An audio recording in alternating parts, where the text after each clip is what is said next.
दर्यापूर तालुक्यातील वडनेरगंगाई येथील भाजपचे ज्येष्ठ नेते तथा पंचायत समितीचे माजी उपसभापती श्री रमेश भाऊ जोध यांचे वृद्धापकाळाने सोमवारी निधन झाले। त्यांच्या निधनाबद्दल राज्यसभा खासदार तथा भाजपचे जिल्हाध्यक्ष डॉक्टर अनिल बोंडे यांनी तीव्र शोक संवेदना व्यक्त केल्या आहेत। पक्ष संघटनेला बळ देण्यासाठी जोध यांचे कार्य अनन्यसाधारण राहिले आहे। दर्यापूर पंचायत समितीचे उपसभापती पद त्यांनी सक्षमपणे सांभाळले। या काळात त्यांनी सर्वांना न्याय देण्याचा प्रयत्न केला। वडनेरगंगाईचे तंटामुक्ती अध्यक्षपद सुद्धा त्यांच्याकडे होते। गावात समता, एकता, बंधुता प्रस्थापित करण्यासाठी त्यांनी अविरत परिश्रम घेतले। शिवसेनेत आम्ही दोघांनी एकत्र काम केले। त्यांच्या निधनामुळे आम्हाला अतीव दुःख होत आहे।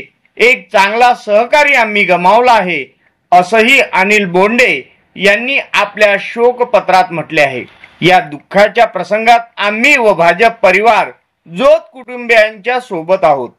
ईश्वर त्यांना हे दुःख पचवण्याची क्षमता देवो।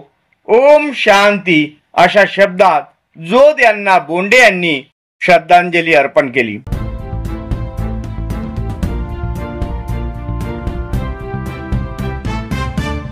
नवनवीन व्हिडिओ पाहण्यासाठी सबस्क्राइब करा आणि बेल आयकॉनला क्लिक करायला विसरू नका।